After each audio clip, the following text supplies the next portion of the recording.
뉴스 정면 승부. 이동형의 뉴스 정면 승부.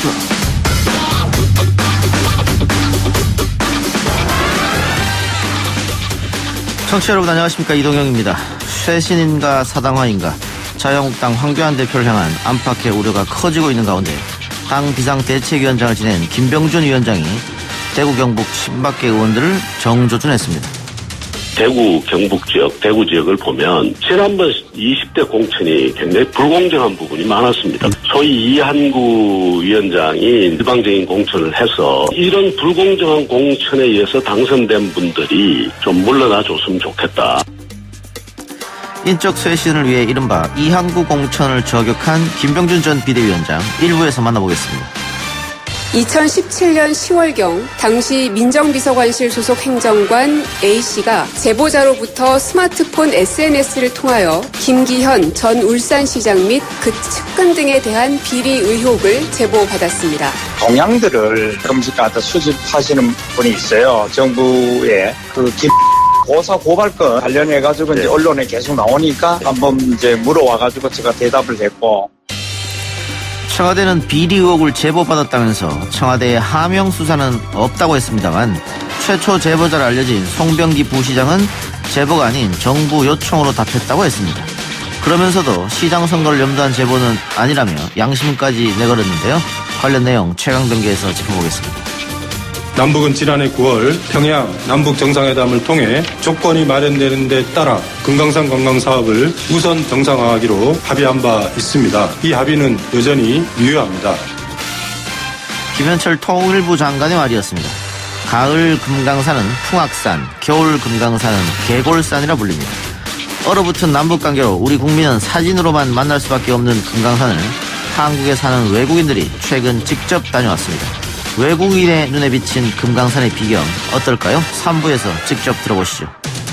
사법개혁과 검찰개혁은 이제 시대적 요구가 되었습니다. 소명의식을 가지고 최선을 다해서 국민적 요구에 부응하도록 하겠습니다. 오늘 법무부 장관으로 내정된 더불어민주당 추미애 의원이 밝힌 각오였습니다. 여당은 검찰개혁 적임자라고 한 반면 자유한국당은 후한 무치 인사라면서 평가절하했습니다. 여야 정당에서 활동 중인 젊은 청년들은 어떤 생각을 하고 있을까요? 4부에서 들어보겠습니다. 12월 5일 목요일 이동의 뉴스 정면 승부 시작합니다.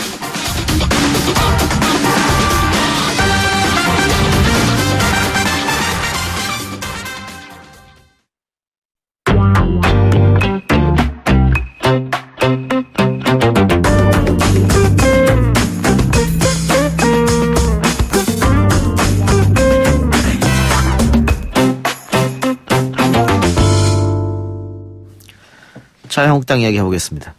자유한국당 입장에서는 청와대의 권력형 비리 의혹이 쏟아지고 있는 지금이 더 없는 기회일 수도 있겠습니다만 오히려 사당화 논란에 빠졌습니다.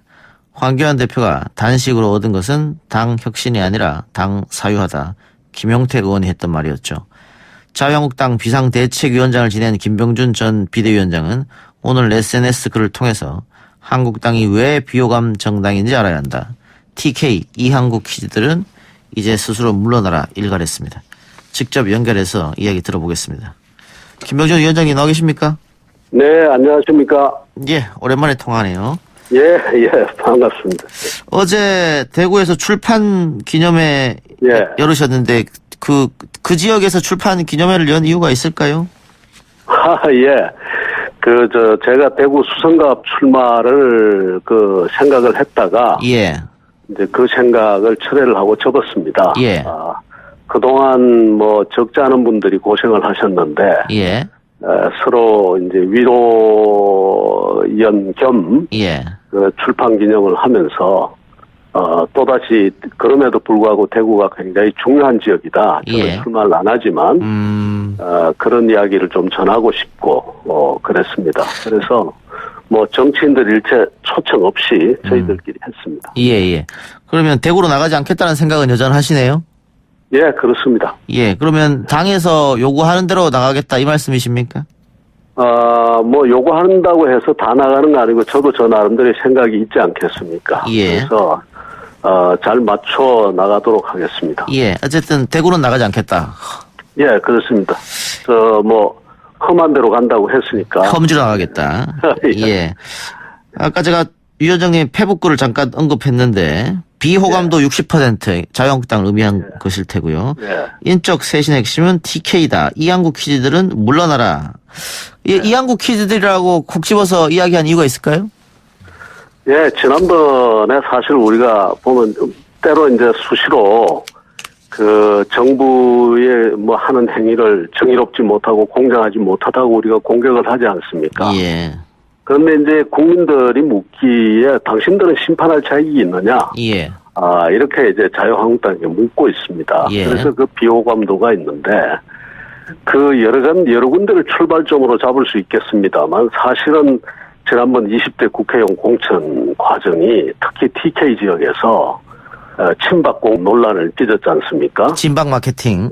예, 친박 마케팅 해가지고 이쪽에 있는 의원을 저쪽으로 옮기고 막 그 야단을 쳤는데 예. 그것이 원인이 돼서 결국 180석 얻겠다고 예측되었던 선거가 120석밖에 못 얻고 예. 그 이후로 그래서 그것이 다시 탄핵을 불러오고 이렇게 갔거든요. 예. 그래서 그 원인들을 보면 결국 그 뿌리가 그 불공정한 공천 이런 것이 큰 하나의 그 이미지로 지금 남아 있는 겁니다. 그래서 그 이미지를 벗기 위해서라도 다소 본인들이 좀 억울해 하더라도 억울하다고 생각되지만 좀 물러나 줬으면 좋겠다. 책임지는 차원에서 책임지는 차원에서 또 같이 책임을 공유하고 그러는 차원에서 스스로 좀 희생을 결심해줬으면 좋겠다는 뜻입니다. 예, 이한국 공천, 이한국 퀴즈라고 말씀해 주셨는데 민주당에서는 그것을 최순실 공천이다 이렇게 공격하던데요. 제가 잘 못 들었습니다. 민주당에서는 그 이한국 공천이 아니라 최순실 공천 아니냐 그런 식으로 공격하던데요. 그거는 이제 정말 공격을 위한 공격이고요. 당시 이한국 위원장이 이 모든 것을 주도하고 그 바람에 당이 엄청난 분열을 일으키고 결국 당이 나중에 쪼개지는 그런 현상까지 있고 다 그랬지 않습니까? 그래서 이번 기회에 그 당이 가졌던 그 이미지를 다시 바꿔놓기 위해서라도 그 부분에 대한 문제를 우리가 짚고 가자. 특히 제가 어제 대구 지역에서 출판 기념회를 하는 마당이니까 대구 지역 시민들을 향해서 그렇게 이야기를 했습니다. 어쨌든 자유한국당으로서는 대구 지역이 굉장히 강세 지역이고 그런데 지금 불출마 선언한 의원들 보면 PK 지역 혹은 수도권 의원들만 불출마 선언을 하고 있단 말이죠.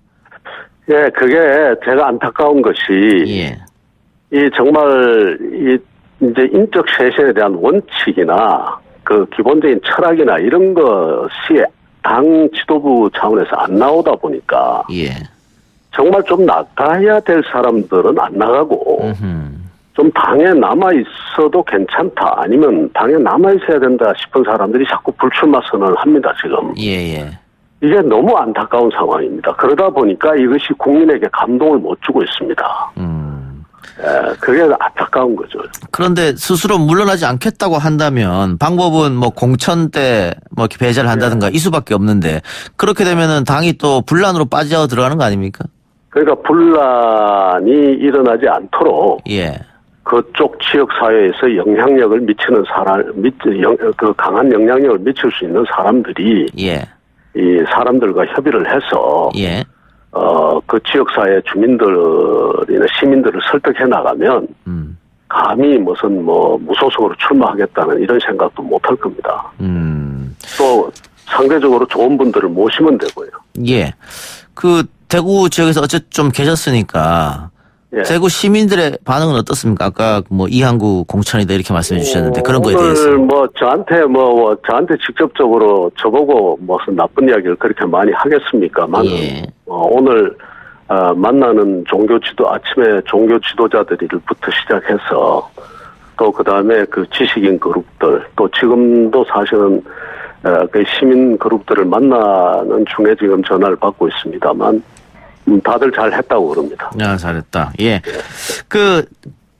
지금 자유한국당 내에서 한교안 대표 단식 이후에 당직자 일괄 사표 받고 나경원 원내대표가 연임이 안 되고 이런 것들 다 포함해서 말이죠.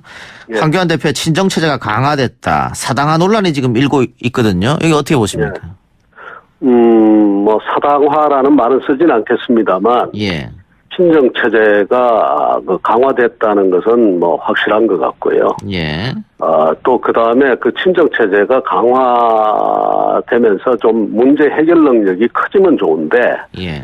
지금 나경원 대표 그 임기 연장 문제에서 보듯이 문제 이 통합이라든가 또 화합이라든가 이렇게 그쪽으로 가는 게 아니라 예. 오히려 당내에 그 소요를 일으키는 쪽으로 가고 있는 게 안타깝습니다. 예. 그 사실 그 나 대표 그 이 임기 연장권 같은 것은 사실은 전혀 문제가 이렇게 커지지 않을 수 있는 거거든요. 서로 예. 이야기하면 뭐 이야기해서 금방 그 해결할 수 있는 문제고, 심지어 그 뭐 의원총회를 소집해서라도 당 대표나 그 최고위원회의 그 최고위원들이 가서 자기들 입장을 이야기를 하면 그 의원들도 다 그 입장에 따르게 되어 있습니다. 예. 그래서 그런 식으로 해결하면 간단하게 해결되는데 왜 이렇게 이야기가 커졌는지 모르겠습니다. 황교안 대표가 대표되고 나서 지지율이 좀 올랐습니다. 오르다가 그 여당이나 청와대에서 어떤 소위 말하는 헛발질, 뭐 조국 장관 사태라든가 여러 가지 있었지 않습니까? 그런 게 있었음에도 불구하고 자유한국당이 반사 이익을 얻지 못한 것은 황교안 대표의 리더십에 문제가 있지 않느냐. 예를 들면 끊임없는 장애투쟁, 박찬주 영입 논란, 뭐 삭발, 단식, 또 나경원 원내대표 문제까지 정무적 전략적 판단이 부족한데 과연 이렇게 해서 총선을 칠 수 있겠느냐, 이런 지적도 당내에 있다고 하는데 위원장 어떻게 생각하십니까? 이제 걱정하는 분들이 많을 수밖에 없겠죠. 제가 비대위원장을 끝낼 때 지지도가 30%였습니다. 예. 그 리얼미터 기준으로. 근데 예. 그것이 이제 크게 조금 상승하다가 다시 내려오고, 예. 심지어 20%대로 떨어지기도 하고, 예. 뭐 왔다 갔다 하고 있습니다만, 기본적으로 해야 할 숙제를 하지 않으면 비호감도를 줄일 수가 없고, 그래서 지지율이 오르질 않습니다. 그래서 예. 딴 여러 가지 그 투쟁을 하는 거는 뭐 다 좋다고 치고, 결국은 가장 지금 선거를 앞두고 해야 될 것은 인적 쇄신입니다. 네. 그 인적 쇄신에 대한 분명한 그 철학과 기준, 이런 것을 내놓고 그걸로서 심판을 받을 때 저는 그 비호감도가 깨어질 수 있고 또 지지도도 오를 수 있다고 생각합니다. 그 읍참마속이라는 단어를 황교안 대표가 썼단 말이죠. 근데 지금 위원장님도 인적 쇄신이라는 말을 했고, 그런데 오히려 친정체제가 강화됐다고 하면 인적 쇄신도 안 되는 거고 읍참마속도 안 되는 거잖아요. 이제 뭐 친정체제를 강화한다고 해서 다 뭐 안 되는 거는 저는 아니라고 생각합니다. 오히려 친정체제를 강화한 다음에 바로 그 중요한 척건들, 그 참모들부터 스스로 목을 칠 수도 있거든요. 그 다음에 예. 네, 제가 그 비대위원장 하면서 그 당협위원장 정리를 할 때 우리 김용태 사무총장부터 먼저 자기 스스로 목을 쳤지 않습니까? 예. 그러니까 결과는 더 두고 봐야 될 것 같습니다. 예. 지금 이제 뭐 하여튼 지금 당장은 그 여러 가지 비판이 있고 또 소요가 일어나고 있으니까 조심스럽게 지켜보고 있습니다. 예. 오늘 법무부 장관의 추미애 의원이 내정이 됐습니다. 어떻게 평가하십니까? 오죽 사람이 없으면 예. 주변에 그렇게 했겠나 싶습니다. 그게 끝입니까? 더 하실 말씀 없습니까? 뭐 하여간 참 답답하고 딱하다는 생각이 들고요. 예. 정말 사람이 그렇게도 없나. 예. 그런 생각 듭니다. 뭐 청와대나 민주당은 검찰 개혁의 적임자 아니냐 이런 얘기를 하던데. 검찰 개혁이 뭘 검찰 개혁이라고 이야기하는지 모르겠는데 예. 어떻게 해서 검찰 개혁의 적임자인지 저는 이해가 잘 되지 않습니다. 예. 청와대 하명 수사 의혹도 있습니다. 예. 그 부분은 어떻게 바라보고 계세요? 걱정했던 바죠, 사실은. 걱정했던 바. 예. 예, 왜냐하면은 이 정부 들어와가지고 그 권력의 자의적인 행사 같은 것이 무슨 적폐다 뭐다 이러면서 그런 이름 아래 예. 곳곳에서 자행이 됐습니다. 예. 그러니까 이것은 지금 안 터져도 정권이 끝난 다음에 터질 수도 있고 레임덕이 들어갔을 때 터질 수도 있고 언젠가는 터질 수 있는 사안인데 예. 이 본인들 스스로의 철학에도 위배되고 예. 이런 일들을 참 하고 있었다는 게 뭐라 그럴까요? 하나의 비극적인 예. 현상입니다. 그럼 위원장님은 이 지방선거에 영향을 미칠 그런 목적으로 이런 수사를 벌였다 이렇게 보고 계시는 거네요? 예, 지금 저는 그렇게 봅니다. 예. 그렇죠. 그거 그렇게 보지 않고 뭐 예. 어떻게 보겠습니까? 예. 선거 임박해서 평상시 하던 수사도 멈춰야 될 판인데. 예. 예. 알겠습니다. 위원장님 오늘 말씀 여기까지 듣고요. 예. 다음에 뭐 지역이 확정된다거나 하면 다시 한번 전화드리겠습니다. 예. 예, 감사합니다. 예, 고맙습니다. 지금까지 자유한국당 김병준 전 비상대책위원장이었고요. 1부 수사 마치고요. 2부 최강병기로 돌아오겠습니다. 딱딱하고 지루한 뉴스가 소설보다 흥미진진해지는 새로운 경험. 놀라셨죠? 이것이 바로 이동준의 뉴스 정면 승부.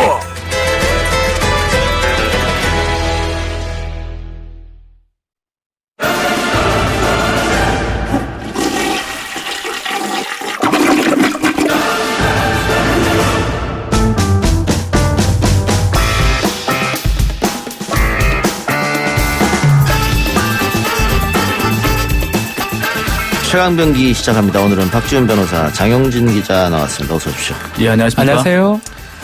오늘도 역시 청와대 하명수사 논란으로 전국이 시끄럽습니다. 어제 청와대는 김기현 전 시장 측근 관련 수사를 두고 각종 의혹들을 반박했었는데 최초의 제보자가 공직자다라고 얘기했었는데 지금 나오는 거 보니까 송병기 울산시 부시장이었다. 네, 그렇습니다. 이렇게 되면 청와대 그동안 해명이 약간 글쎄요. 근데 청와대 해명이 좀 무색해진 게 아니냐라는 예. 것이 일반적인 시각인데 예. 그렇다고 본다면 사실 청와대가 적극적으로 이것을 숨겼어야 하거든요. 그리고 좀 뭐 드러날 수 있는 모든 부분을 사실 건드리지 말았어야 되는데 오히려 적극적으로 건드렸을 뿐만 아니라 그러니까 어제 해명 직후에 기자들이 물었어요. 그 공직자가 누구냐 그 공직자가. 그랬더니 오히려 슬그머니 알려줬다는 얘기도 있어요. 그러니까 뭐 적극적으로 숨기는 게 아니라 오히려 뭐 소문은 돌던데 취재 한번 해보세요라고 얘기했다는 거예요.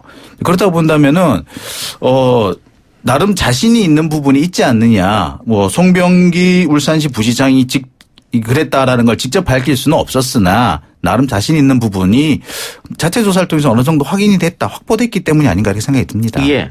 오늘도 역시 청와대는 하명 수사는 아니다라고 그렇죠. 선을 그었는데요. 지금 송병기 부시장의 주장과 청와대의 이야기가 조금 다릅니다. 조금 다르더라고요. 예. 고민정 대변인은 스마트폰 SNS를 통해 제보를 받았다는 것이고 송 부시장은 청와대 행정관이 여러 가지 동향들을 이야기해서 내가 이야기해 줬을 뿐이다.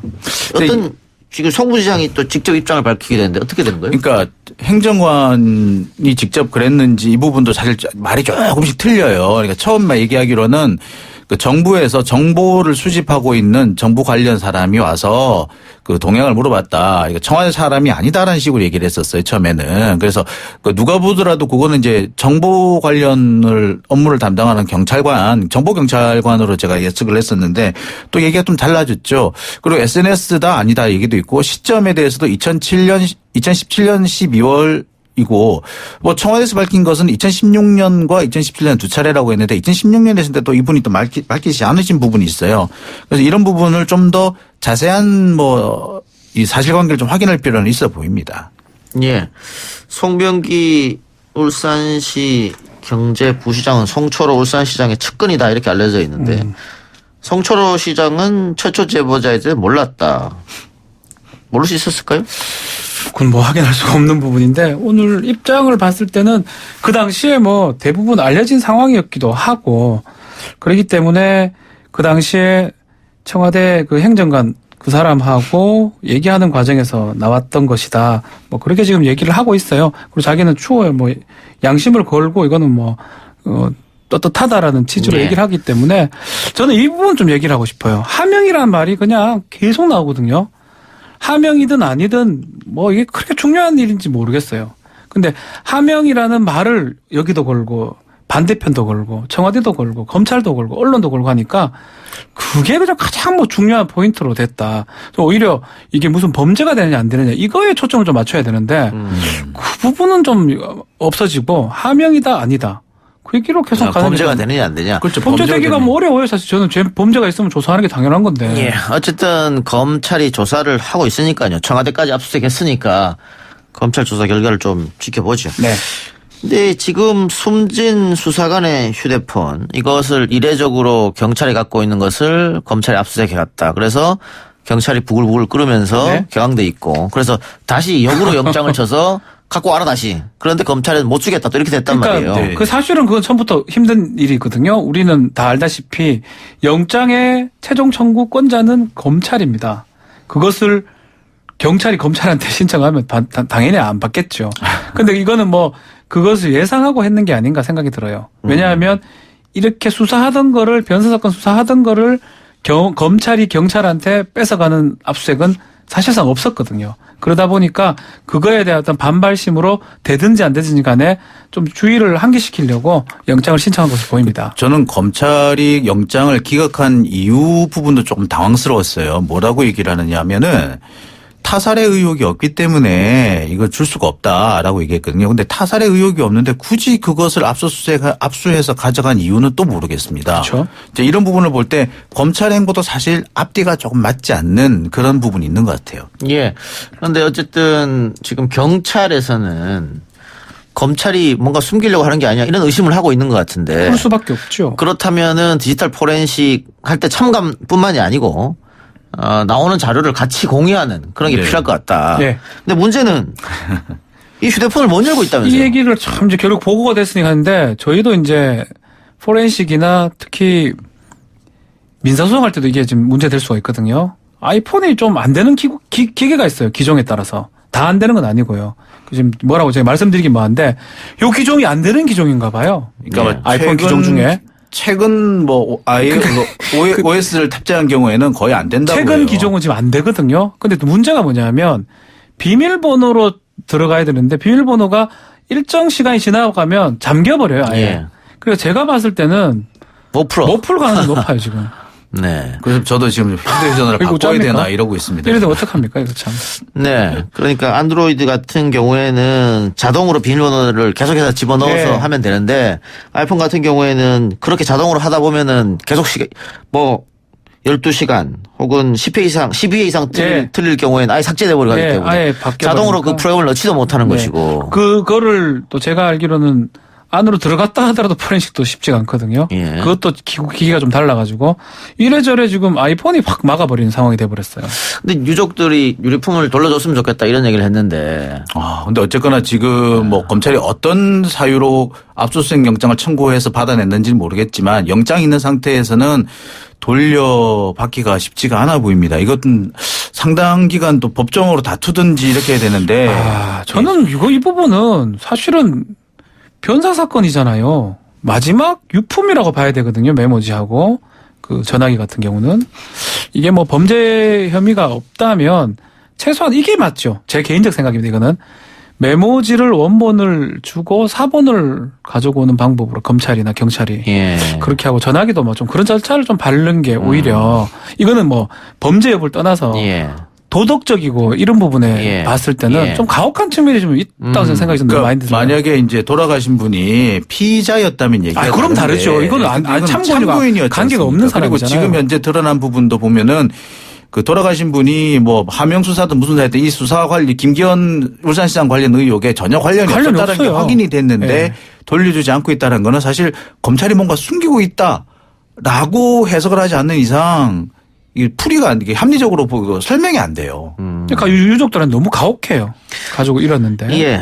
그 포렌식 자료를 다 뽑고 난 뒤에 돌려줄 수도 있겠습니다만 지금은 뭐 포렌식이 안 되니까. 안 되니까요. 답답하네요. 제가 답답해요. 이상하게. 알겠습니다. 예, 최근 백원우 전 비서관 소환 조사했다고 하는데 검찰이 조국 수석에 대해서도 아마 전 민정수석에 대해서도 조사를 하지 않을까 싶고. 그러니까 조사를 조금 밀어놨던 게 이거하고 연관시키려고 이제 소환을 밀어놓은 것 같습니다. 그렇다고 봐야 되겠죠. 예. 자, 오늘 문재인 대통령이 추미애 민주당 의원을 법무부 장관에 지명했습니다. 어떤 의미로 봐야 될까요? 일단은 고사를 많이 했을 것 같아요. 예. 저도 뭐 그런 얘기를 주위에서 들었거든요. 없었을 것 같아요. 가족이, 자식이 있는 뭐 사람이라면 뭐 장관이 되기 어려우니까, 특히 법무부 장관은. 근데 그래도 청문회 과정이나 여러 과정에서 쉽게 갈 수 있는 사람은 정치인으로 본 것 같고요. 예. 또 정치인 중에 뭐 초선도 아니고 지금 5선 의원이거든요. 예. 지역구 5선 의원이기 때문에 예. 뭐 이런 말을 그렇죠. 산전, 순전, 뭐 공중전 뭐 다 겪은 예. 사람이다. 그래서 이게 청문회뿐만 아니라 뭐 검찰과의 어떤 그런 부분도 어떻게 보면 이까지 안 오기를 바랬을 것 같아요. 대통령 입장에서. 그렇겠죠. 그렇지만 어쩔 수 없는 카드였다. 아무도 안 할라 하니까. 뭐 저는 그렇게 좀 판단이 됩니다. 아시다시피 추미애 장관 후보자가 사실 강단 있는 분이잖아요. 그렇죠. 그리고 이제 그 법조계로 따지면 지금 사법연수원 14기더라고요. 이 정도면 거의 대법관급이거든요. 네. 그러니까 그런 부분까지 여러 가지 고민해 본다면 검찰로서도 상당히 부담스러운 존재는 분명합니다. 그래서 여러 가지로 부담스러울 수 있는 이런 카드를 던진 것인데 결국에는 검찰 개혁을 계속 끝까지 하겠다. 밀고 가겠다라는 의지를 킵니다. 예. 게다가 추미애 의원이 다음 총선에 나가지 않는다. 그 법무부장을 올인하겠다는 얘기잖아요. 끝까지 하겠다는 겁니다. 알겠습니다. 네. 오늘 추미애 장관 포부를 밝혔죠? 네, 뭐 여러 가지 얘기 중에서 가장 귀에 들어오는 것은 일단 검찰 개혁을 끝까지 진행하겠다라는 것하고 국민들과의 약속을 대통령과 함께 했다. 그 약속을 지키는데 여러 가지 저항도 있을 수 있고 어려움도 있을 수 있다는 걸 알고 있고 국민들도 알고 계신다라고 했거든요. 이 대목이 상당히 주목되는 부분이 아닌가 싶습니다. 예. 다음 달이죠. 1월 달에 검사 인사 검찰 있습니다. 정기 인사가 있잖아요. 아마 가장 이게 핵심 같아요. 예. 추미애 장관 후보자인데 만약 장관이 됐다고 가정했을 때 그 무렵에 인사가 1월 2월에 있습니다. 예. 그때 지금 윤석열 총장의 측근이라고 말할 수 있는 사람들이 예. 과연 그 자리에 있는지 다른 자리에 가는지 그리고 어차피 인사권을 행사할 수 있어요. 법무부 장관은. 인사권자니까요. 네, 그러니까요. 예. 그러니까 그 부분이 아마 앞으로 이루어질 검찰과의 어떤 갈등 부분 또 해결하는 부분인지 그런 부분을 알 수 있을 바로미터라고 생각이 듭니다. 검찰총장 임명하는 것은 대통령이지만 네? 일반 검사들은 법무부 장관이 하는 거예요. 네. 그렇죠. 상관이면 일반적 상관이요. 그러니까 뭐 이제 인사청문회 기간이라든지 절차 이런 것들 좀 감안할 때 1월 초쯤이 되면은 그렇죠. 정식으로 취임할 것으로 보이고 뭐 준비 기간을 감안할 때 1월 말 정도가 가능한데 1월 말이 좀 구정이 있어요. 그러니까 빠르면은 1월 중순, 늦으면 2월 초 정도에 단행이 되는데 딱 정기 인사 시즌입니다. 예. 지금 인사 수요도 좀 많고요. 원래 지금 검사장급 직위가 6자리가 비어 있는 데다가 또 법무부의 비검찰화에 따라 가지고 검사들의 상당수가 지금 검찰로 돌아가야 되거든요. 돼요. 예. 그런 인사 수요가 많기 때문에 아마 좀 대폭이 될 가능성이 높습니다. 그러면 1월 말에 설날이니까 그 설 전에 전후로 할 것이다. 네. 구정이 아니고요, 장 기자님. 아, 예, 설날입니다. 예, 죄송합니다. 네. 도전할 수도 있다. 혹시 당겨서 할 수도 있지 않겠느냐? 가능성 있죠. 인사라는 거는 뭐 사실은 1월에 하는 게 원칙이거든요. 그리고 뭐 인사 이동 시기는 그 다음에 발표하는 거고.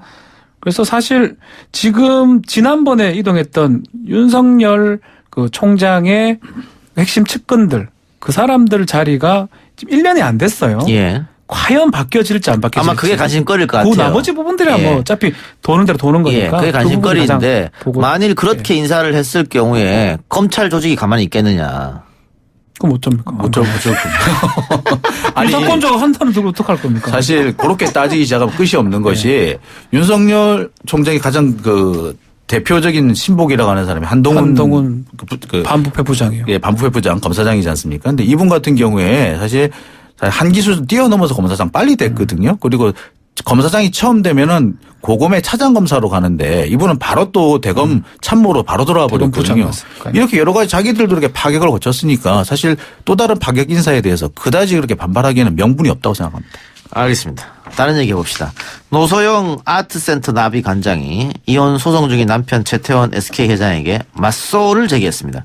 그동안 노소영 관장은 나는 가정을 지키겠다 이런 입장이었어요. 그래서 남편의 불륜을 알고서도 오랫동안 참아왔다 이런 거였는데 결국 이혼하기로 한 거네요. 뭐 기본적인 패턴이에요. 본소 제기가 되면 상대방 우리는 유책주의이기 때문에 그 소송으로는 유책 있던 사람이 이혼소송 이기기 어렵습니다. 결국은 끝까지 하다 보면 처음에는 이혼을 하지 않겠다고 하던 이 배우자 일방이 나중에는 역으로 반소 제기를 하거든요. 좀 그거랑 비슷하고 아마도 이혼을 안 하는 상황은 어렵다고 판단을 한 걸로 생각이 들고요. 앞으로는 위자료나 재산 분할이나 이 부분을 좀 해보겠다라는 의욕으로 보입니다.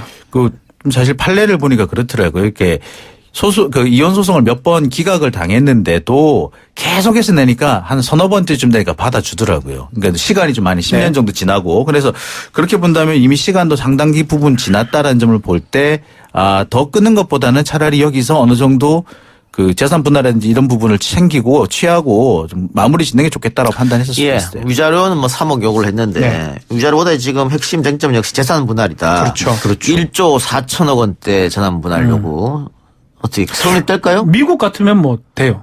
미국 같으면 뭐 100%인데요. 대한민국 우리나라 기준을 봤을 때 바로 전에 재판이 하나 있습니다. 비슷하죠. 이무재 고문 재판. 이부진 회장, 부회장 이무재 1억 2천을 청구했는데 141억 원 인용이 됐습니다. 2심에서.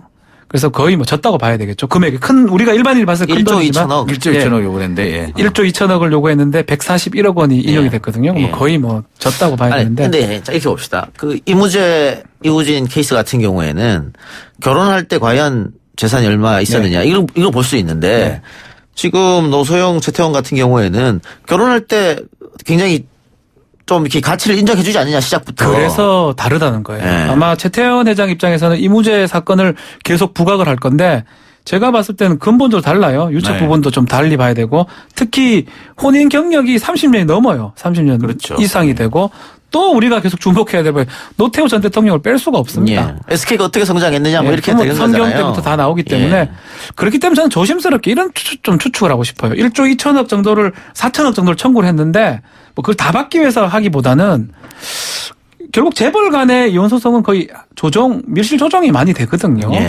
조정하기 위해서 이런 어떤 제안을 아니면 소송을 제기한 게 아닌가. 너희들도 이거에 대해서 생각을 해봐라. 상대편도.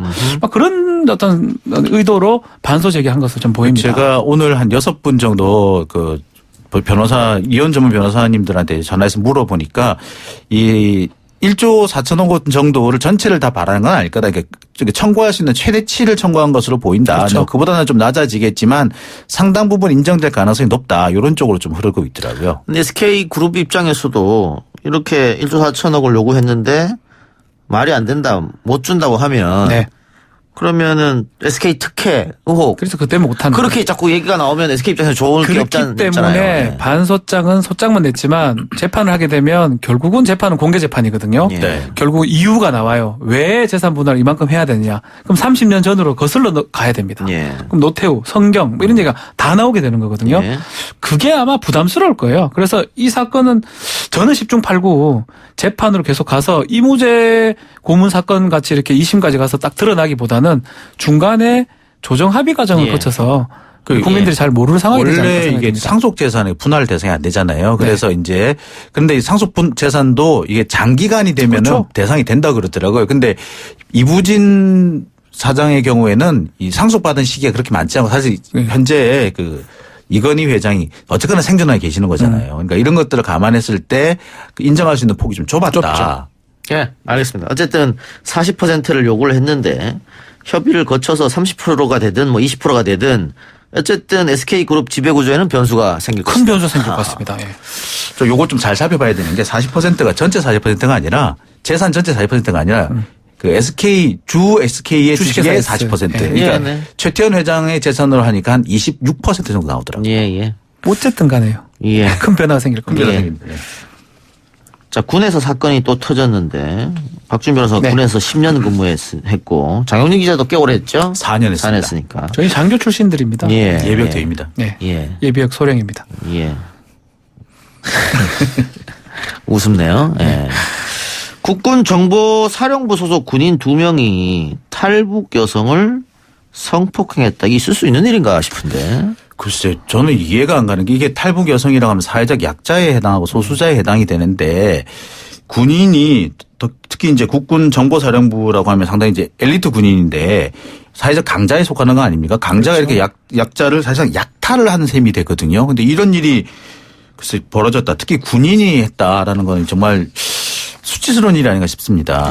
이것도 그 정보를 북한 정보를 좀 빼내기 위해서 먼저 접근했고 게다가 성폭행 이후로 여성이 임신을 했는데 낙태를 강요했고 알고 보니까 결혼했던 유부남이었고 이거를 좀 해결해달라고 다른 정보사위원한테 말했더니 그 사람도 이 여성을 성폭행하고 이게 어떻게 대한민국 군대에서 일어날 수 있는 일입니까? 막장 드라마인데요. 네. 사실 참 예비역 장교로서 정말 창피합니다.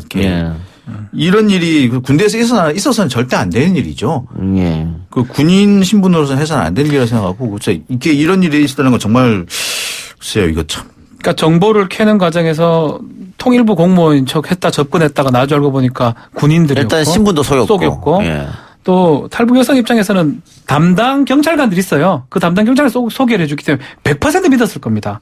그것을 이용해 가지고 어느 정도 정보도 캐내고 성적인 어떤 이런 부분도 했었고. 그러니까 신뢰관계를 악용해가지고 그렇죠. 이렇게 무서운 존재라고 인식을 하거든요. 예. 탈북 여성들 입장에서는 예. 그 어떤 무서움이나 이런 권력 같은 것들을 이용해가지고 성적 차치를 했는 부분이기 때문에 좀 엄하게 처벌이 돼야 될 상황이 아닌가 생각합니다. 예. 지금 그 당사자들은 뭐 어떻게 사건 부인합니까? 인정을 하고 있는 겁니까? 지금 현재 상태로는 그 뭐 대체로 보면은 부인은 못 하고 있는 것으로 전해집니다. 합의라고 막 이렇게 얘기를 하고 있어요. 근데 제일 처음 어떤 관계라든지 이런 부분들은 좀 술이나 이런 것들을 이용해서 준강간 같은 상황이기 때문에 예. 검찰에서 지금 군 검찰에서 수사를 하고 있습니다. 예. 합의라고 하더라도 이거는 분명히 문제가 되는 행위라고 생각이 네. 듭니다. 예. 설령 문제가 있죠. 하더라도. 업무상 위력에는 가능입니다. 그러니까. 이게. 예. 예, 가능합니다. 그러니까 지금 변호인 같은 경우, 이 여성의 변호인 같은 경우에는 중강간죄에다가 또 업무상 위력에는 위력까지 가능죄. 예. 그런 얘기를 하고 있는 것 같더라고요. 자, 현역 군인이 이런 범죄를 저질렀기 때문에 그러면 군검찰로 넘어가는 거지 않습니까? 군검찰 군사법원의 재판을 받고요. 3심까지 가면 대법원으로 갑니다. 민간으로 2심까지는 옵니까? 예. 2심까지는 고등군사법원에서 재판을 받습니다. 우리가 알고 있기로는 군검찰, 군법원이 더 강하게 처벌을 한다는데 맞습니까? 그렇지는 않습니다. 그래요? 이거는 뭐 일반 형법상 범죄이기 때문에 일반 형법 기준으로 가고요. 뭐 군형법상의 탈영, 뭐 군무이탈죄 이런 거는 조금 예외적으로 예. 강하게 처벌하는 경우가 있습니다. 이건 또 뭐 형법도 형법이지만 군의 위신을 너무 추락시켰잖아요. 그래서 군의 명예. 이거는 뭐 군에서 더 처벌한다기 떠나서 예. 민간으로 쳐도 상당히 나쁜 범죄거든요. 예. 어쨌든 간에 둘 다 처벌이 좀 셀 거로 생각이 됩니다. 어느 정도 예상하세요? 많이 좀 받아야죠. 많이 받아야 이거는 얘기하기가 그렇습니다. 글쎄 제가 이 비슷한 사례를 봤는데 이거 같은 경우에 징역 10년 나온 사례도 있긴 있어요. 근데 보통 10년까지는 안 나오고 6년 선에서 왔다 갔다 하는 것 같은데 요즘 점점 이렇게 양형이 세지니까 좀 강하게 처벌되지 않을까. 군인이라는 신분, 그다음에 피해자의 특수한 신분을 감안하면 좀 더 무겁게 처벌해야 되는 게 맞다고 생각합니다. 예. 그리고 또 피해자의 말에 의하면 이 정부사 군인들이 자신한테 접근해서 북한에 남아있는 동생에게 연락해서 정보를 좀 빼내달라. 그래서 그 동생은 지금 빼내다가 정치범 수용소 잡혀서 정치범 수용소 갔다는 거잖아요. 생사 여부도 알 수 없고요. 이거 너무 한 가정을 또 파탄내게 한 거 아닌가 싶어서 이건 좀 심각한 사건인 것 같습니다. 알겠습니다. 재판 결과 나오면 여러분께 다시 알려드리겠습니다. 두 분 말씀 오늘 여기까지 듣겠습니다. 수고하셨습니다. 네, 감사합니다. 감사합니다.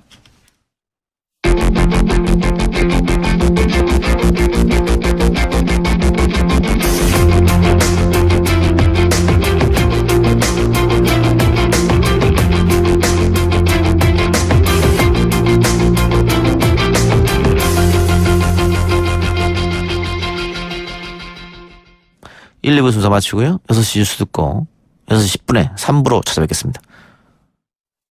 글쎄 안 들려 들을 뉴스 없어 아무 뉴스도 귀에 들어오지 않아 듣고 또 들어도 들을 뉴스 없어 만든 게 이 프로야 이동영의 뉴스 정면승부. YTN 라디오 이동의 뉴스 정면승부 3부 시작합니다. 북한 김정은 위원장이 금강산에 지어놓은 남쪽 시설들을 철거하라고 지시하기 직전에 우리나라에서 활동하는 외국인 방송인들이 금강산에 다녀왔습니다. 이 방송인들의 북한 방문기는 TV 다큐멘터리로 제작이 됐는데요. 샘 해밍턴의 페이스북이라는 프로그램으로 SBS 남북교류협력단이 제작했습니다. 정식 방송은 SBS에서 12월 6일 내일 밤이네요. 10시에 1부가 방송되고요. 다음 주인 12월 13일 밤 11시 10분부터는 2부와 3부가 차례로 방영될 예정입니다. 외국인 눈에 담긴 북한의 모습은 어땠을지 저희 뉴스 정면 승부에서 먼저 맛보기로 만나보겠습니다. 북한 금강산 관광을 다녀온 아히안 대간의 르클레르 씨와 옐로디 스타니슬라스 씨 모셨습니다. 어서 오십시오. 안녕하세요. 안녕하세요. 아, 성함이 어렵네요. 죄송해요. 프랑스계 예. 이름들은 어렵죠. 예. 자, 아히안 씨는 한국 오신지 한 거의 7년 다 7년. 돼가네요. 옐로디 씨는 저는 10년 동안 왔다 갔다 했지만 산지는 한 3, 4년 됐어요, 이제. 정착한 지는 3년, 왔다 갔다 한 지는 10년. 네. 예. 근데 아까 옐로디 씨 우리 스튜디오에 들어와서 앉으면서 아이고 이렇게 앉으시더라고요. 오늘은 좀 힘들었어요. 힘들어서 아이고가 자동으로 나왔군요. 네. 완전 한국인 다 된 것 같은데. 지금 아이안 씨는 국적이 캐나다고 옐로디 네. 씨는 프랑스이신데 한국은 어떻게 이렇게 오시게 됐습니까?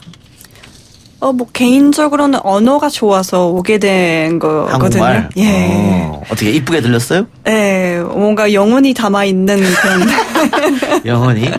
왜 얘기할 때 공이 많이 들어가기 때문에 예. 사람이 약간 마음 없이 말을 못할 것 같은 이런 언어거든요. 그래서 예. 좋아요. 그래서 우선 한국말이 좋아서 한국에 관심이 가지게 됐다가 예. 오게 됐군요. 네네. 네, 저는 버킷리스트다가 꿈이었어요. 버킷리스트? 저는 아시아에 대한 관심 많아서 예. 일본, 대만, 한국 가고 싶었고 언어도 다 배우고 싶었어요. 예. 근데 처음에는 교환학생으로 오다가 너무 좋아서 저는 교환학생으로 왔을 때 한국 무용 조금 배우게 됐어요. 예. 그래서 너무 좋아서 그냥 그때부터 항상 그냥 한국에 대한만 집중하게 됐어요. 네. 아시아에 원래 관심이 있었는데 교환학생 하면서 한국이 너무 좋아졌다. 네, 저 오타쿠였어요.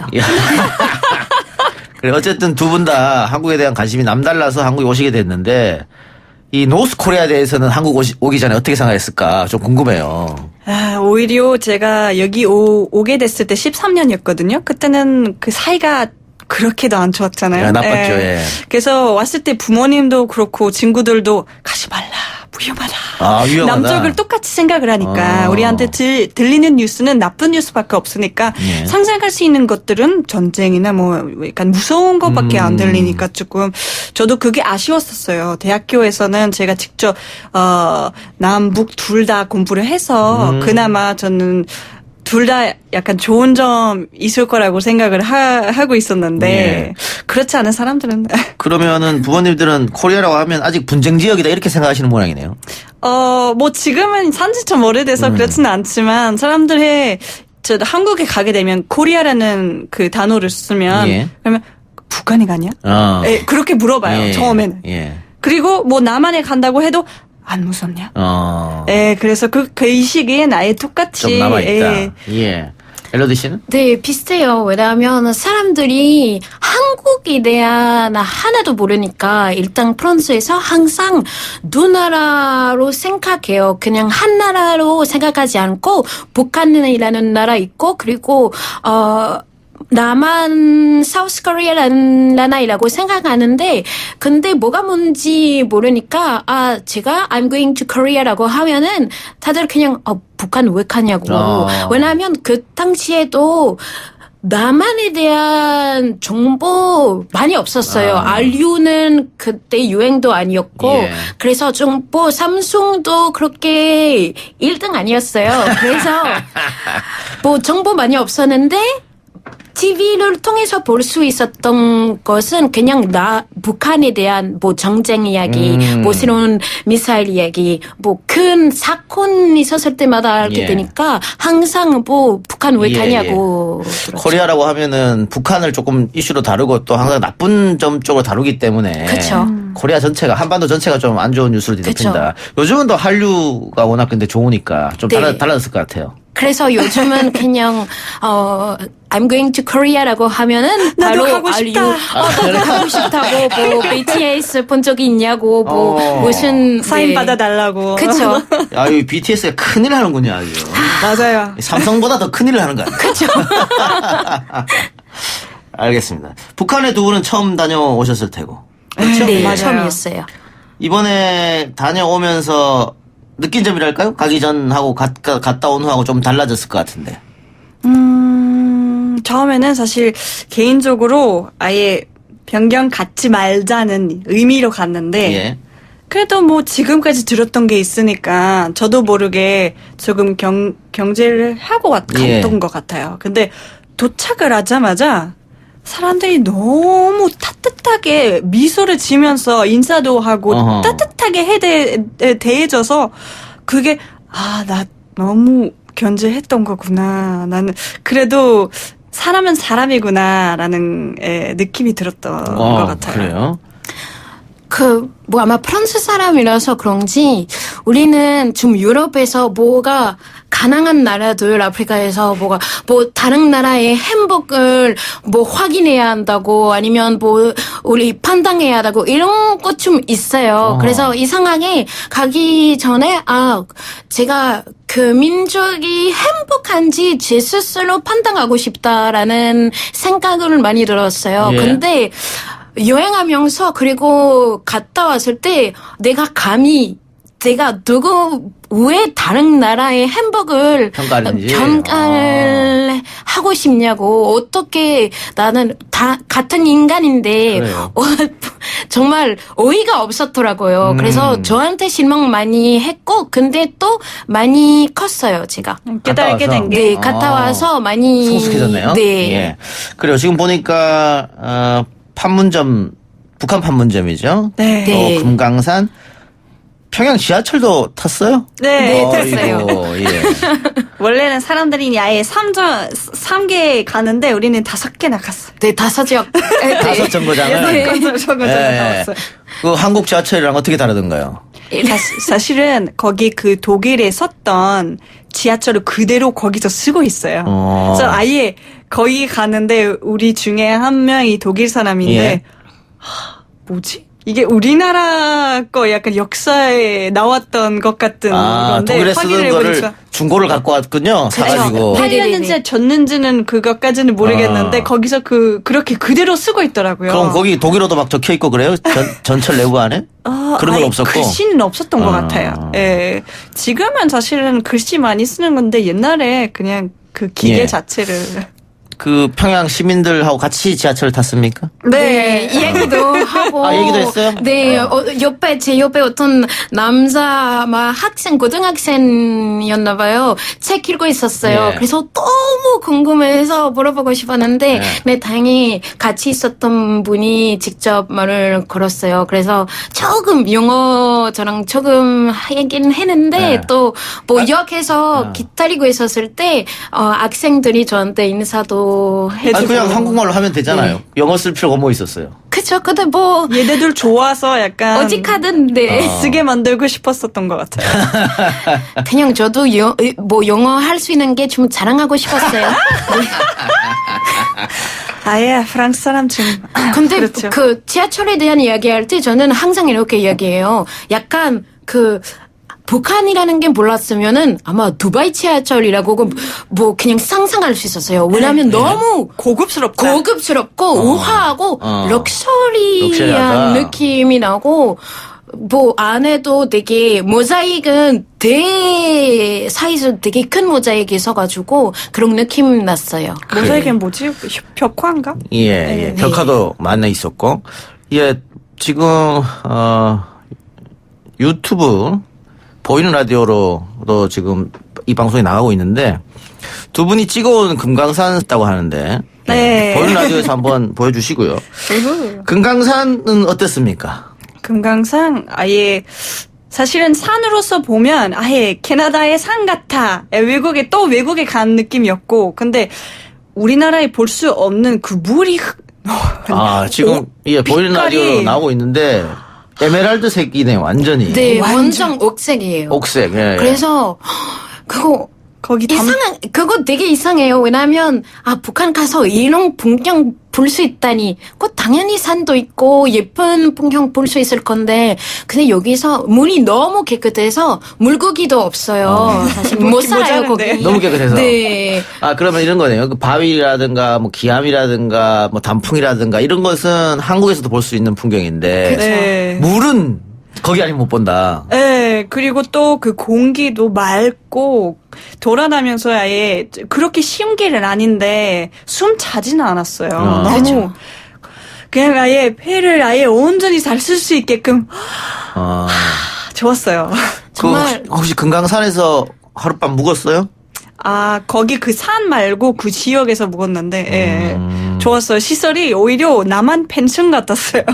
펜션 같은 거. 너무 좋았어요. 변했어요. 아예 우리는 아예 그냥 깨깨 하면서, 여기 봐봐. 엄청 근데 우리가 아예 아무것도 없는 거를 기대해가지고. 근데 거기서 또 금감산에 대한 이렇게 이야기해요. 한 번 가면은 아쉽다고요. 예. 두 번 가면은 섭섭하고, 세 번 가면은 뭐였더라?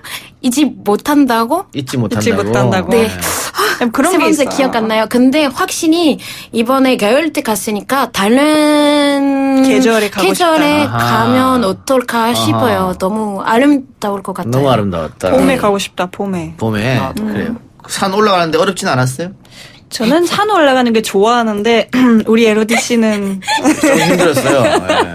아, 저는 운동 못하는 게 아니라 그냥 여기저기 네, 힘들었어요. 엘로디가 제일 많이 했던 말은 나는 계단 싫다. 그거예요. 왜냐하면 남한에서도 등산할 때 계단 많잖아요. 예. 거기도 똑같아요. 그렇겠죠. 계단 많아요. 예. 싫었어요. 예. 계단은 산에서 노는 거 아니에요. 그렇답니다. 예. 그 금강산에 북한 주민들도 이렇게 등산하고 하던가요?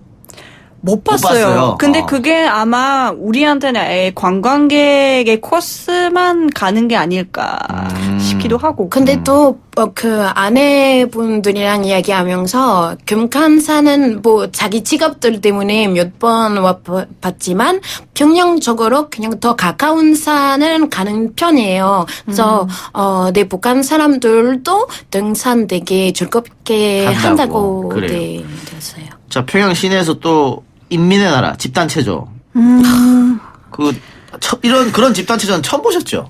네. 저는 책에서만 공부를 했는데 예. 원래는 아예 그 손으로 움직이는 그 간판만 되게 멋있다고 생각을 했는데 거기 가는데 너무 멋있어. 멋있는데 멋있긴 있는데 이렇게 사람이 이렇게 어떻게 실수 없이 할 수 있는 너무 신기한데 근데 그게 배경이에요. 앞에 더 멋있어요. 앞에 사람들이 움직이는 것, 춤추는 것, 또 날아가는 게 끝이 없어요. 어디서 봐야 될지 모르겠어요. 맞아요. 무용도 관심이 많았어요. 그래서 일단 이거 백경이라고 해요. 그거 저는 제주도에서 본 적이 있었거든요. 근데 조금 더 작은 공연?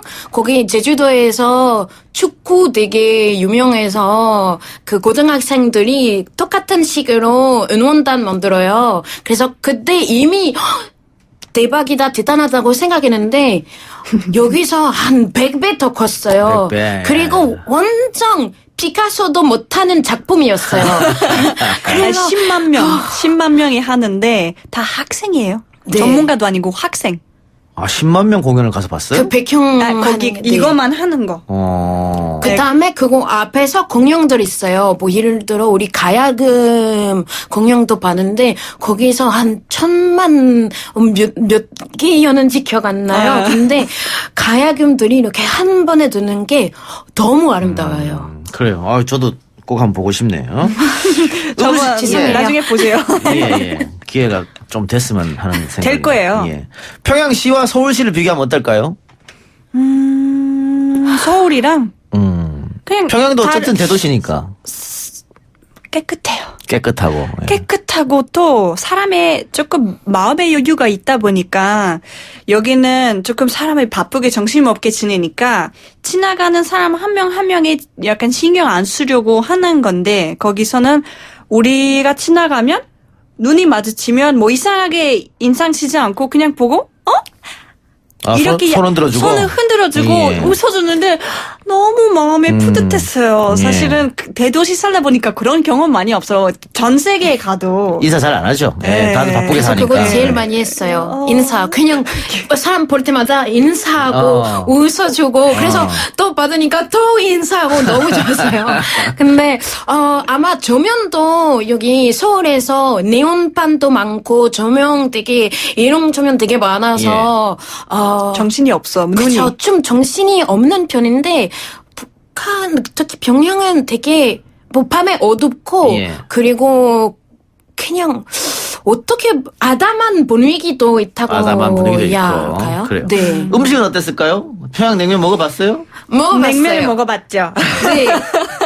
네, 좋은 얘기 하려면 평양냉면을 얘기하고 네. 또 사실 그 신기한 게 거기 돼지고기도 있고 닭고기도 있고 또 오이도 있고 또 뭐가 있었더라? 거기 그 노란색 위에 이거 교사 보통 그 고추냉이 교사 소스 머스타드 이거 되게 달라요. 항상 남한에서 조금 삼삼하다고 생각하거든요. 많이 코에 안 올라가고 그냥 아주 안 매워요. 그래서 너무 많이 항상 넣구나. 팍팍 넣어요. 네. 근데 되게 매웠어요. 매웠어요. 근데 네. 대부분은 뭐 전남남도 음식이랑 강원도 음식 비교하면은 전남남도 음식은 더 맵다고 하잖아요. 네. 그래서 항상 북한 음식에 대한 그냥 심심하다고 들었어요. 맞아요. 양념 잘 안 되고 간이 잘 안 된다고 많이 들었는데 MSG 많이 안 써요. 예, 거의 예. 안 쓰고. 거의 안 써요. 그리고 뭐 되게 심심하지 않은데 삼삼해요. 그래서 되게 연하는 맛 많이 있고 그래요. 후추도 많이 써요. 알겠습니다. 예, 다들 이 방송 들으신 분들 한번 가보고 싶다라는 생각이 들 텐데, 가기 전과 갔다 와서 북한에 대한 관점이라든가 편견이라든가 좀 사라졌나요? 좀 바뀌었습니까? 사실 변가기가 애매한 게 지금까지 들었던 북한에 대한 뉴스랑 우리가 실제로 몸으로 느끼게 된 게 너무 달라서 거기 저번에 남자들이랑 같이 얘기를 하다 보니까 진실이 뭔지는 모르겠다. 우리한테는 역시 뭐 사람이 관광객으로 어디를 가든 좋은 걸 보여주고 싶은 게 어떤 나라의 사람들의 마음일 텐데 근데 우리가 느꼈던 게 다 사실이냐 꿈 같은 한 일주일이었으니까 직접 평가하기가, 가서 일주일 동안 북한 사람이 다 친절하고 웃으면서 인사해주고 다 받아주고 했는데 뉴스 오면 뭐 미사일 쏜다 그러고 매번 그러니까. 그렇죠. 중간이겠죠? 중간이 헷갈려요. 그냥 완전 같은 나라? 내가 지금까지 보는 건 뭐지? 그리고 앞으로 뭘 믿어야 하는지? 그리고 가서는 우리 직접 경험했으니까 와서 친구들이랑 이야기하면은 뭐 저 남동생이 농담처럼 그냥 배우들 있겠지 만나는 사람 그냥 우리를 위해서 앞에 나는 사람처럼 근데 우리를 위해서 쇼 만드는 게 더 아니고 그리고 사람의 웃음 그렇게 거짓말하기 쉽지 않아요. 근데 또 가끔은 그거 사실이지 않으면 어떨까. 근데 정확하게 한 말 하자면 진짜로 북한에 대해 좋게만 말할 수 있게끔 그렇게 됐으면 얼마나 좋을까라는 바람이 더 생긴 것 같아요. 알겠습니다. 마지막으로요. 좀 더 오래 얘기를 하고 싶은데 시간이 없으니까. 죄송해요. 지금 한국이 지구상에서 유일한 분단 국가입니다. 예전에는 뭐 독일도 있었고 예멘도 있었습니다만. 그렇죠. 유일한 분단 국가 와서 지금 공부를 하고 계신데 또 남들을 못 가는 또 이북까지 갔다 오셨잖아요. 네. 갔다 오고 나서 통일에 대한 생각은 한번 혹시 해보셨을까? 저는 동일보다는 평화롭게 지내서 왔다 갔다 할 수 있게끔 사이가 좋아졌으면 우선 그게 먼저 꼭 필요하겠다. 그게 제일 큰 바람이라고 생각해요, 저는. 예. 그래도 통일에 대한 항상 생각하는 거죠. 근데 말보다 생각보다 쉽지 않다고도 그렇겠죠. 알고 있고. 근데 제가 노렸던 게 또 통일은 뭐 남한의 정부에 되게 많이 봐요. 그래서 가끔 북한 쪽에 통일을 원하나? 그런데 갔을 때 통일의 상징들 되게 많았어요. 그래서 감동받았어요. 그래도 아직도 그냥 안민족이라고 생각하고 그거는 우리가 외국인으로서 한국 외국인으로서 남한테 가르쳐야 할 것 같아요. 그래요. 알겠습니다. 자, 다시 한번 말씀드리겠습니다. SBS에서 12월 6일 내일 밤 10시에 1부가 방송되고요. 12월 13일 밤 11시 10분부터는 2부와 3부가 연속으로 방송되니까 이 두 분 그리고 총 몇 분이 가셨죠? 5명이요. 5분. 5분의 북한 탐방기 여러분들 재밌게 시청해 주시기 바랍니다. 두 분 오늘 고맙습니다. 수고했어요. 고맙습니다. 3부 순서 마치고요. 4부 젊은 청년들과 함께 토론 시간 가져보겠습니다. 뉴스 신동 이 작가와 함께하는 비포장 뉴스 해학 뉴스 정면 승부.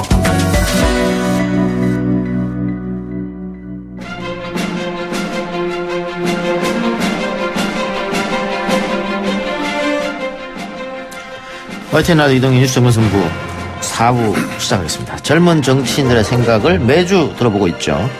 오늘도 더불어민주당 장경태 전국청년위원장, 자유한국당의 저스티스 리그 백경훈 위원 나왔습니다. 어서 오십시오. 안녕하세요. 자, 앞서서 3부 밖에서 들었죠? 네. 예, 예능 프로 보는 줄 알았습니다. 말씀 너무 잘하셔서. 네. 아, 예. 저희는 심각한 얘기 해야 되는데. 네, 예. 두 분 다 한국말 너무 잘하셔서. 어떻게, 장경태 위원장은 북한 갔다 왔다면서요? 제 2004년에 금강산 사업소에서 일을 잠깐 했었고요. 아, 일을 했어요? 네, 해금강 호텔에서 이제 잠깐 했었고, 이제 그 이후에 이제 작년에 미나협 청년위원장도 맡고 있는데요. 작년에 이제 북한 북측과 또 이제 회의하러 갔었습니다. 금강산 어땠어요? 금강산은 뭐 워낙 아름다운 산이고요. 워낙 깨끗하고 맑고 뭐 산 규모 자체가 뭐 설악산에 제가 보기엔 한 6배 정도 되는 정말 암벽 산들이 뭐 장관이 이루기 때문에 예. 너무나 꼭 다시 한번 가고 싶습니다. 백경훈 의원 가봤습니까? 가보고 싶습니다. 국경지대까지는 가봤습니다. 그래서 저도 못 가봤는데 저는 금강산보다 평양이 너무 가보고 싶어요. 냉면도 먹고 싶고. 금강산에서도 평양냉면 드실 수 있습니다. 좀 다르지 않을까요? 좀 다를 것 같아가지고 그래요. 예, 그럴 수 있는 시간이 빨리 왔으면 좋겠고. 문재인 대통령이 52일간 공석이었던 법무부 장관에 민주당 추미애 의원을 지명했는데 역시 양당의 논평은 확연히 다르게 나왔습니다. 일단 두 분의 얘기 들어봅시다. 일단 추미애 대표 같은 경우 전 대표시죠. 5선의 국회의원이셨고요. 또 집권 여당의 대표를 역임하셨기 때문에 사실 격으로 따지면 국가의전서열이나 이런 거 여러 가지 고려했을 때 국무총리로 가셔도 손색이 없다라는 말들이 있었는데요. 어찌되었건 이 국정 과제 중에 가장 또 핵심 과제인 검찰개혁이라는 중임을 맡으시면서 법무부 장관으로 가신 것 같습니다. 아무래도 또 판사 출신이다 보니까 균형 감각이 있는 어떤 법무개혁, 또 사법개혁, 검찰개혁 등을 하시리라 믿고요. 아마도 이제 앞으로 법무부 장관이 할 수 있는 어떤 인사와 재정, 법무 행정에 대한 권한을 통해서 검찰 개혁을 또 효과적으로 하시리라 믿습니다. 저는 안전빵과 공갈빵 인사다라고 생각을 하는데요. 현재 이제 문재인 정부가 국정 동력을 상실한 상황에서 검찰 개혁 1번 과제다라는 이야기를 하고는 있는데 이게 힘은 또 실리지 않고 또 공석으로 놔둘 수가 없으니까 안전빵에 국회에 있는 추미애 의원으로 돌려막기를 한 게 아닌가 싶고, 이 공갈빵이라고 얘기했던 건 이 법치국가 대한민국의 공정과 정의를 책임져야 하는 역할인데, 이게 지금 현재 이렇게 되면 미완의 사법부 장악을 밀어붙이겠다는 의도 이상도 이하도 아니지 않을까 싶고, 문재인 정부의 정의와 공정은 텅 빈 공갈빵 아닌가 싶었습니다. 예. 장희태 위원장, 방금 백 위원도 얘기했고 자유한국당에서도 비슷한 논평이 나왔는데. 추미애 의원의 장관 임명은 사법부 장악 의도가 있는 것 아니냐 이런 이야기에 대해서 어떻게 생각하세요? 아니 사법부를 장악할 의도가 아니냐고 의혹을 제기할 때 보통 근거를 얘기하시거든요. 근데 법무부 장관은 대통령의 인사권이고요. 각 부처, 정부 부처의 장관이 또 각각의 업무와 임무가 있습니다. 그런데 법무부 장관 임명 하나 한 거 가지고 오히려 공석에 있는 게 직무유기를 하는 것이죠. 그렇기 때문에 발빠른 또 법무행정 그리고 국민들의 어떤 인권이라든지 법무행정 서비스에 대한 제공이라든지 앞으로 해야 될 많은 산적한 일들이 있기 때문에 이 부분에 대해서 빠르게 법무부 장관 인선하는 게 맞는 것 같고요. 또 한편으로는 법무부 장관이 내정됨으로써 앞으로 이제 있어야 될 어떤 검찰개혁의 방향 같은 것들도 더 명확하게 또 지속 가능하게 또 안정적으로 제시되지 않겠습니까? 그렇다 보니까 제가 보기에는 오히려 그것들을 검찰개혁을 소위 반대하는 야당 입장에서는 그렇게 보일 수 있는데요. 제가 보기엔 좀 더 마음을 열고 검찰 개혁이라는 예. 어떤 국민적 과제에 대해서 동의해 주셨으면 좋겠습니다. 예. 그런 백 의원한테 제가 반대로 예. 지금 자유한국당에서는 검찰 장악 시도다 뭐 이렇게 이야기를 하고 있는데 지금 보면 그 청와대와 여당이 검찰과 대립하는 지금 모습을 보여주고 있고요. 오히려 자유한국당이 검찰을 칭찬하고 있는 모습을 보여준단 말이죠. 이게 굉장히 이례적인 겁니다. 야당이 검찰을 칭찬하는 거. 이런 것만 봤을 때는 오히려 지금 정부가 검찰을 독립을 보장해 주는 거 아니냐. 그런 시각이 있을 수 있단 말이죠. 이거 봤을 때는. 정부가요? 네. 그러니까 오히려 야당이 검찰을 칭찬하고 이런 일이 벌어지는 것이죠. 예전처럼 정부가 검찰을 장악하고 있다고 하면 자기 마음대로 그냥 하면 되잖아요. 근데 그게 아니니까 그 자체만으로도 독립 보장하는 거다. 이런 시각이 있단 말이죠. 아니 그러니까 결국에는 지금 이제 공수처를 설치를 하겠다라고 하는 강력한 드라이브를 걸고 있는 상황이고, 근데 공수처 설치라는 게 저는 이게 또 하나의 감찰 기관, 권력 기관을 또 하나 두는 거라고 봅니다. 예. 그러니까 경찰이 있고 이제 사법부가 있고 또 하나 이제 권력 기관, 감찰 기관을 또 두겠다라고 하는 그런 의도이고, 이게 그렇게 또 두겠다라는 건 좀 더 행정부와 이렇게 정부의 그런 휘하에 그런 이 사법부를 두겠다라고 하는 그런 강력한 의지를 저는 보이고 있는 것이라고 보고, 이것이 과연 이렇게 정부에서 온 이 에너지를 쏟아가면서 1번 과제로 하면서까지 필요한 일인가라고 하는 것에 이제 의문을 갖고 있는 거죠. 그러면 공수처는 야당을 탄압할 수 있는 기구가 될 수 있다 이렇게 보시는 거네요. 그렇게 활용될 수 있는 여지가 충분히 있다는 거죠. 예, 반박이 있을 것 같은데요. 아니, 아무래도 다들 이제 야당에서는 공수처를 가지고 제2의 검찰을 만드는 거 아니냐라고 말씀하시는데요. 예. 제2의 검찰이든 제3의 검찰이든 100분 양보해서 10분 양보해서 제가 그 논리를 인정한다 할지라도 2분의 1 검찰을 만드는 겁니다. 마치 공수처가 생기면 검찰 위에 있고 마치 야당을 탄압할 수 있는 어떤 도구로 이용될 것이라고 생각하는데요. 공수처와 검찰로 권력이 쪼개지는 순간, 그리고 검찰이 현재도 지금 모든 권력 갖고 있거든요. 만약 여당에서 혹은 정부에서 야당을 탄압하고자 했다면 검찰을 더 장악하고 더 활용했을 겁니다. 그렇게 하지 않고 검찰을 공수처로 나눠서 2분의 1 검찰과 2분의 1 권한을 가진 공수처가 실질적인 견제와 균형을 이루면서 제대로 된 수사, 제대로 된 어떤 인권 보호를 할 수 있는 어떤 법치국가를 만들어가는 과정이기 때문에 만약에 정말 그런 어떤 정권 권력용 혹은 유지용 뭐 이렇게 생각하신다면 절대 그건 아니다 이렇게 말씀드릴 수 있습니다. 최근에 이제 하명 수사 의혹 이런 거 관련해서 이제 여당에서는 검찰에 특별 감찰하겠다, 특검을 하자 이런 주장까지도 하고 있는데, 저는 현 상황 속에서 또 검찰 개혁을 이렇게 밀어붙이겠다라고 하는 게 과연 정상인가? 이걸 누가 사실 동의할 수 있을까? 검찰 개혁을, 여당이 말하는 그런 검찰 개혁을 하려면 굉장히 이제 국민적인 동의라든지 굉장히 이제 대국민적인 그런 에너지가 있어야 저는 가능한, 이게 그래도 될까 말까 한 일인데, 이렇게 이 관련된 이슈에 대해서 이제 국민들이 양분되어 있고 뭔가 이렇게 그 에너지를 모으기 힘든 상황 속에서 이렇게 밀어붙이는 것이 이게 굉장히 좀 불필요하게 좀 그 정부에서 에너지를 쏟고 있는 일이 아닌가 싶습니다. 예. 어쨌든 자유한국당에서는 패스트트랙 올라간 안건 중에 공수처법과 선거법은 반드시 막아야 된다 이런 생각을 하고 있는 것 같습니다. 그렇기 때문에 지난번 본회의에 올라간 199개에 대한 법안에 대해서 필리버스터를 신청을 했었던 것이고요. 그러므로 국회가 다시 마비 상태가 됐는데, 이 국회가 마비 상태가 되면서 과연 누구에게 더 책임이 있느냐. 관련해서 리얼미터에서 여론조사를 한 거 보면 한국당에 있다가 53.5, 민주당에 있다가 35.1% 이렇게 나와 있거든요. 두 분은 당연히 양쪽 당에 책임이 있다고 얘기하겠습니다만 그 논리를 좀 들어봅시다. 어느 당에 책임이 있는지.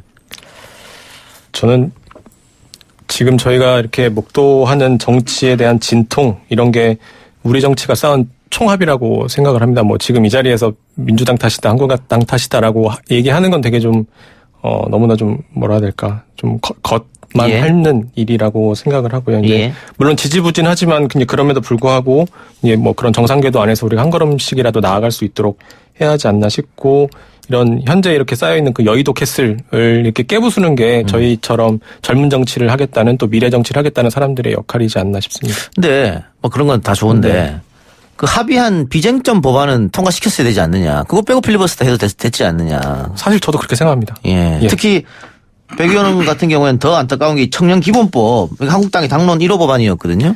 많은 청년이 기대하고 있었고 이것까지 무산됐단 말이죠. 예, 맞습니다. 저도 그렇게 생각을 하고, 그러니까 청년기본법이든 뭐 민식이법이든 뭐 포항지진 관련된 법안이든 이런 법안들은 먼저 하자고 하고 이제 필리버스터에 대한 이야기를 꺼내면 어땠을까라는 나는 그런 아쉬움이 저도 있는 건 사실입니다. 이렇게 밖에서 봤을 때. 근데 이제 뭐 그때 당시의 상황이 저는 중요한 건 아닌 것 같고, 지금 이제 앞으로 어떻게 할 거냐가 굉장히 좀 중요할 것 같은데, 이제 현재 한국당의 입장을 보면 이게 뭐 관련된 민생 법안들을 우선 통과시키자라는 제안도 뭐 먼저 들었고, 예산과 관련된 협상도 하자는 제안을 뭐 드리고 있는 상황인데, 근데 계속 이제 여당에서는 원내대표가 이제 모든 필리버스터는 막겠다.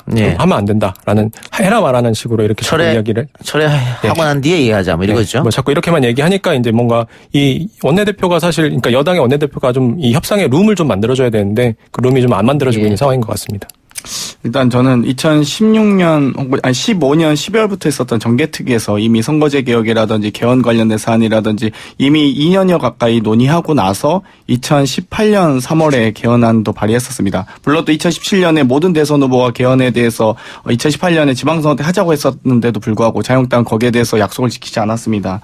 2018년 12월에도 5당이 합의해서 연동형 비례대표제에 대한 논의를 하기로 했지만 결국 비례대표제 폐지를 안을 갖고 오면서 결국 그 5당의 합의도 깼고요. 4당이 합의했던 그 패스트트랙마저도 정말 국회법이 정한 5분의 3의 요건을 모두 갖췄음에도 불구하고 물리적으로 또 폭력을 사용해서 저지하면서 모든 국회의 절차와 의사일정을 방해했습니다.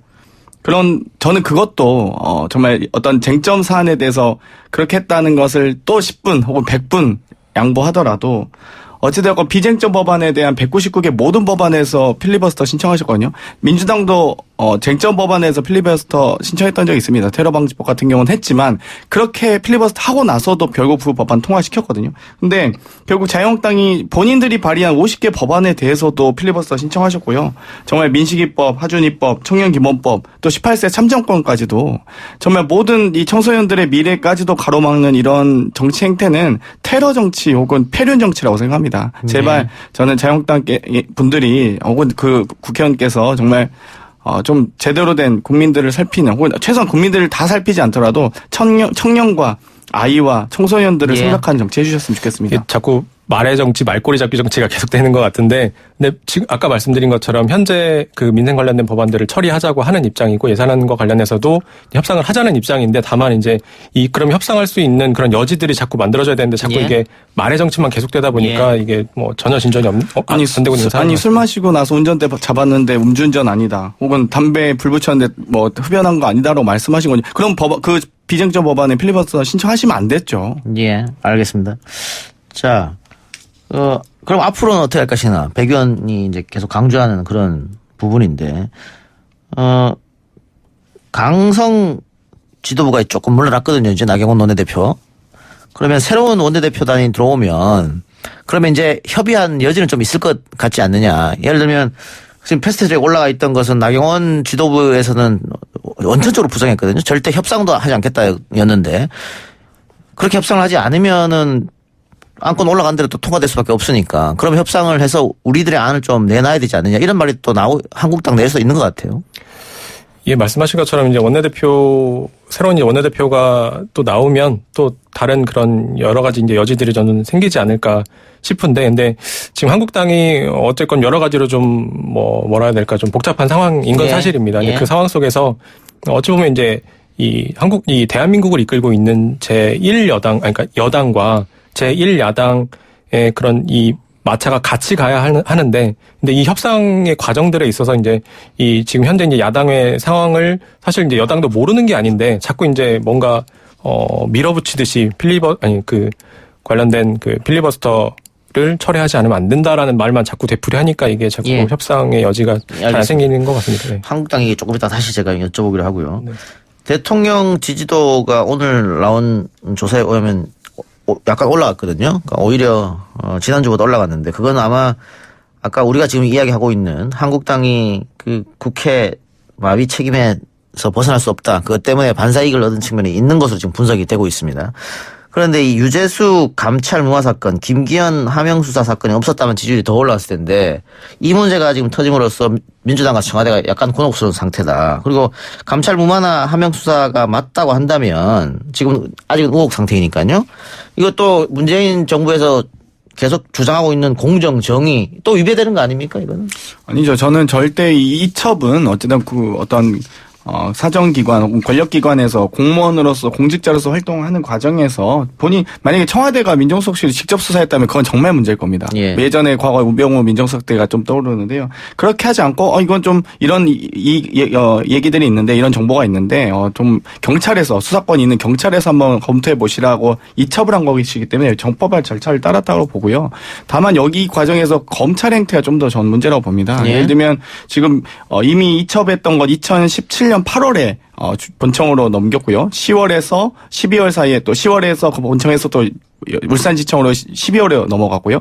그 이후에 또 3월부터 수사가 시작되고 나서 이제 그 울산 지청에서 수사였는데 거기서 김기현 전 시장 측에서 고발하고 나서 1년 6개월이나 묵혔다가 이제서야 막 또 다시 검찰이 이렇게 들고 나오는 것 자체가 결국엔 정치 검찰의 행태를 다시 한번 더 보여주고 있다 이런 우려가 하지 않을 수가 없습니다. 뭐 이 형태에 대한 거나 시기에 대한 걸 자꾸 말씀하시는데 저는 이거야말로 물타기가 아닌가 싶고요. 이게 본질을 봐야 된다라고 봅니다. 이게 뭐 이야기 나왔던 그 내용이 사실이라면 선거 개입과 관련된 의혹이 사실이라면 이거는 군사정권 하에서도 하지 않던 일입니다. 이건 문재인 정권의 근간까지도 흔들 수 있는 일이라고 보고 이 부분에 대한 이 지금 현재 이제 검찰 수사가 명명백백히 이루어져야 된다라고 봅니다. 예.